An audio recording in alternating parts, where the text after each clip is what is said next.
Chapter 10 Baba's Teachings. Remember Sai Baba always with love, for he was engrossed in everyone's welfare and was always immersed in his self. To remember him is to solve the riddle of life and death. This is the best and easiest of sadhanas, as it involves no expenditure.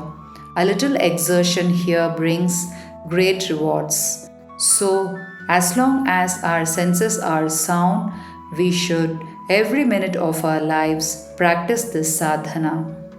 Everything else is illusory, and the Guru is God. If we believe in the Sadguru's holy feet, he can change our fortune for the better. If we serve him well, we get rid of our samsara. We need not study any philosophy like the Nyaya and the Mimamsa. If we make him our helmsman, he can easily help us cross the sea of all our pain and sorrows. Just as we trust the helmsman in crossing rivers and seas, we have to trust our Sadguru in getting over the ocean of worldly existence. The Sadguru looks at the intense feelings and devotion of his devotees and endows them with knowledge and eternal bliss. In the last chapter, Baba's mendicancy, devotees' experiences, and other subjects were dealt with. Let the readers now hear where and how Baba lived, how he slept, and what he taught. Let us first see where and how Baba slept. Mr. Nana Sahib Dengale brought Sai Baba a wooden plank 6 feet in length and only 3/4 of a foot in breadth. Instead of putting the plank on the floor and sleeping on it, Baba tied it like a swing to the rafters of the Masjid with old rags and commenced to sleep upon it. The rags were so thin and worn out that it was a miracle that they could bear even the weight of the plank itself, let alone the weight of Baba. But somehow or the other, it was Baba's sheer leela that the worn out rags sustained the plank with the weight of Baba on it.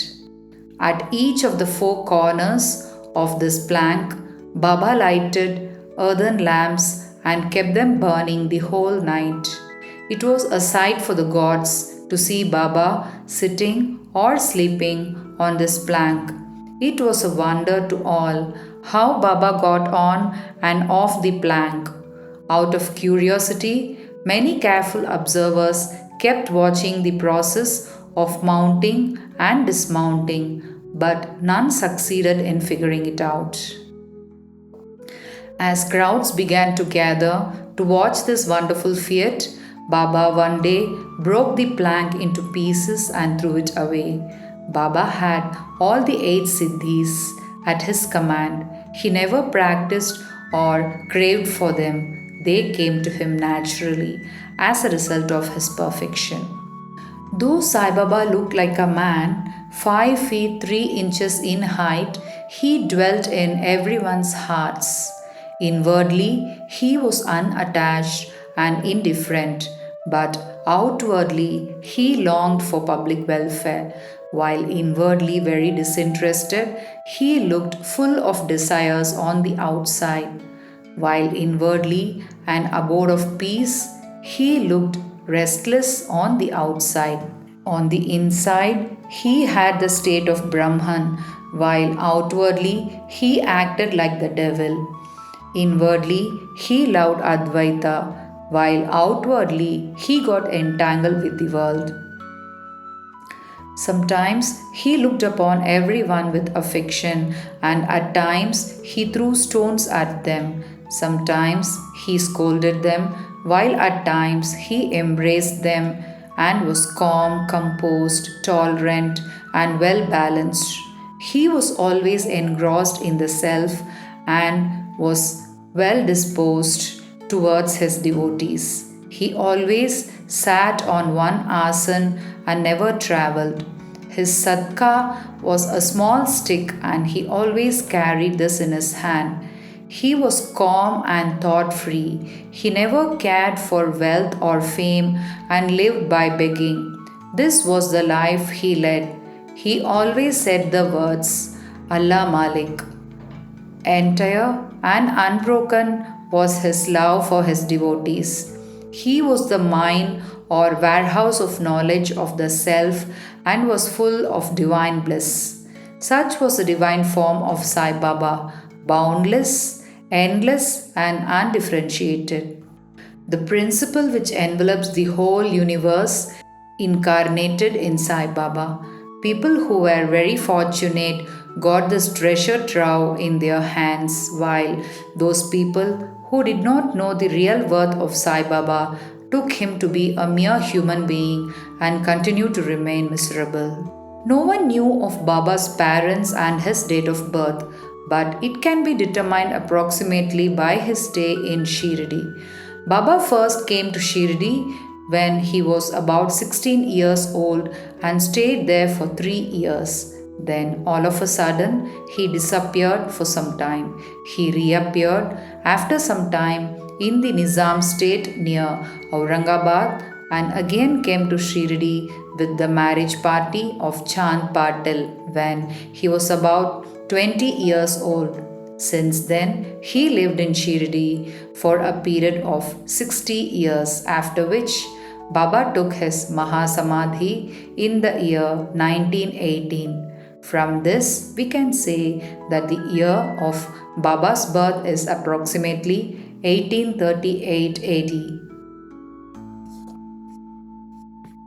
Saint Ramdas flourished in the 17th century and fulfilled to a great extent his mission of unity and harmony between religions. But within 2 centuries after him, the split between the two communities, the Hindus and Muslims, widened again, and Sai Baba came to bridge the gulf. His constant advice to everyone was to this effect: Rama and Rahim were one and the same, and there was not the slightest difference between them. Then why should their devotees quarrel? You ignorant folk should join hands and bring both communities together. Act sanely, and thus you will gain your object of unity. It is not good to dispute and argue, so don't argue and don't emulate others. The Lord will protect you.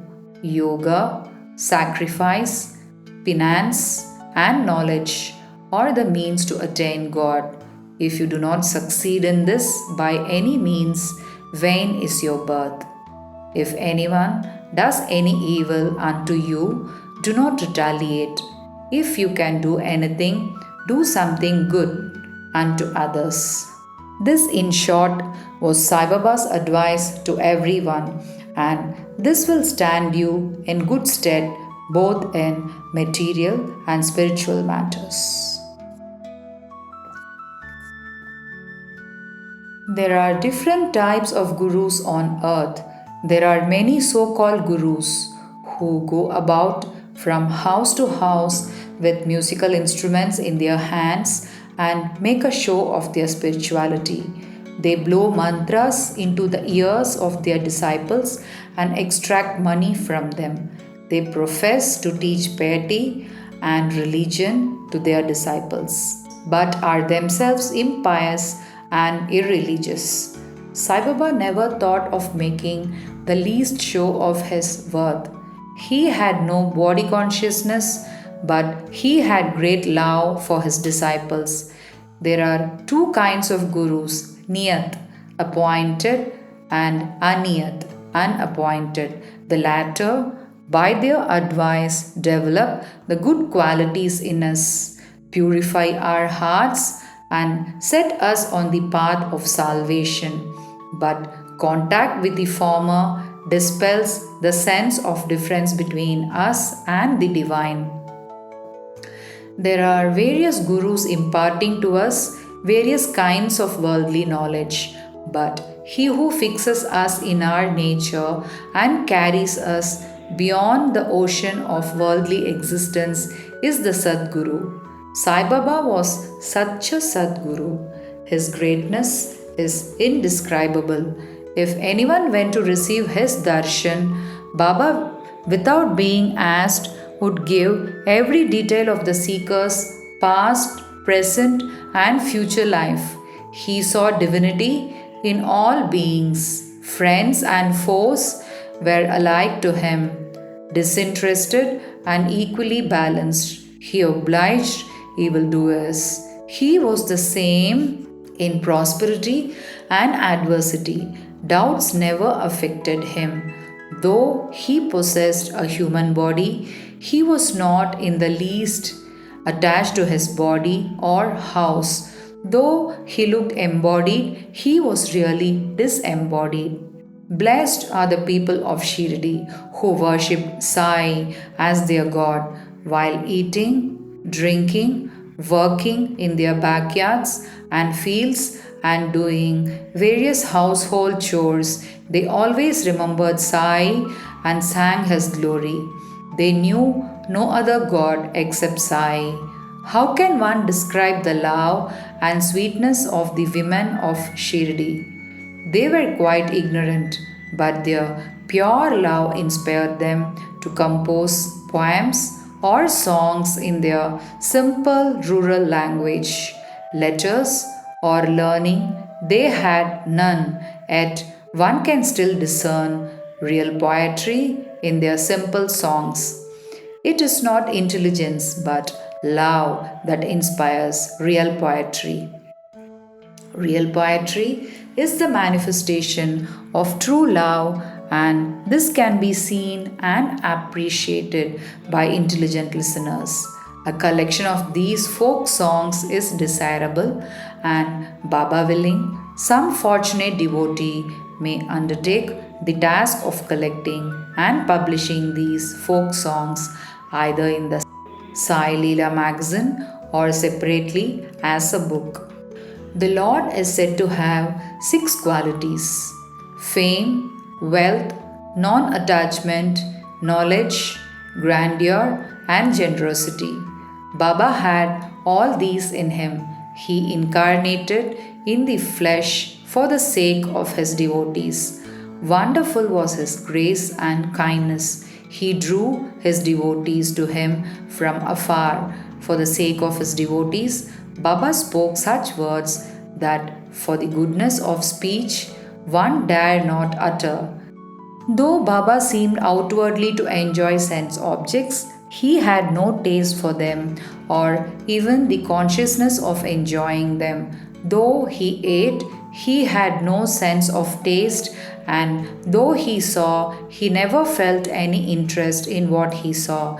Regarding passion, he was as perfect a celibate as Hanuman. He was not attached to anything, he was pure consciousness, the resting place of desire, anger, and other feelings. In short, he was disinterested, free, and perfect.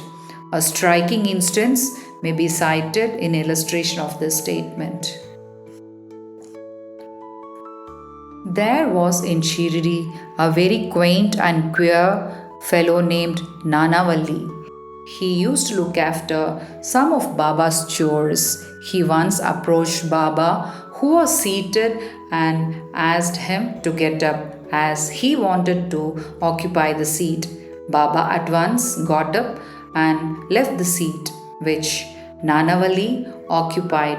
After sitting there a while, Nanavali got up and asked Baba to take his seat.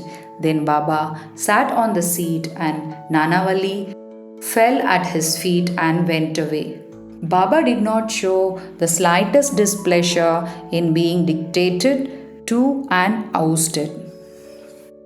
Nanavali loved Baba so much that he breathed his last on the 13th day of Baba's Mahasamadhi, hearing the stories of the saints and being in their company. Though Sai Baba acted like an ordinary man, his actions showed extraordinary intelligence and skill. Whatever he did, was done for the good of his devotees. He never prescribed any yogic postures, regulation of breathing, or any rites to his devotees, and nor did he blow any mantra into their ears. He told them to forget all cleverness and always remember the words Sai, Sai.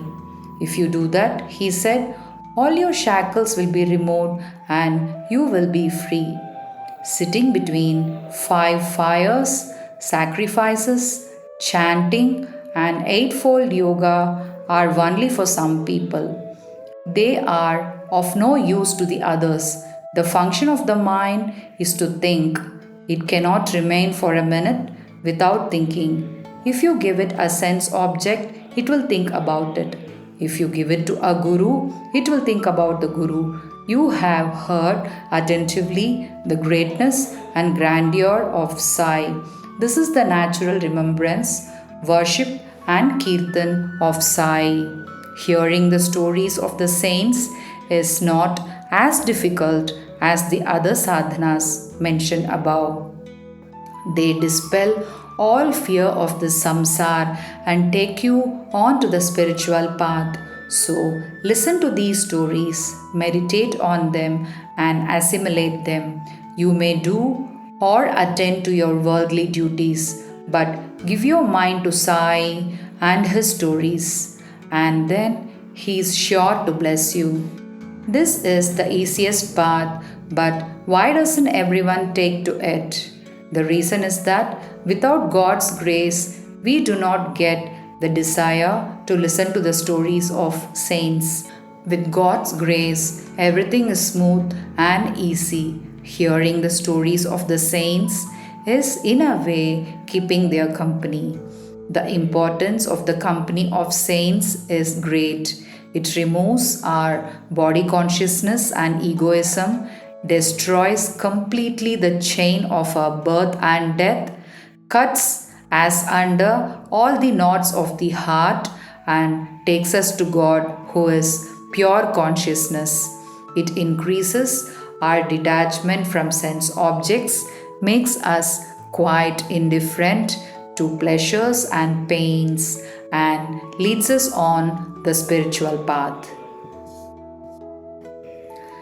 We conclude this chapter with meditation on Sai's form. The handsome Sai stands on the edge of the Masjid and distributes udhi to each and every devotee while deeply engrossed in his devotees' welfare.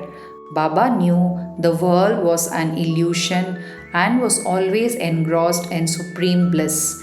Before him, we humbly prostrate ourselves. Bow to Shri Sai, peace be to all. Om Sai Ram.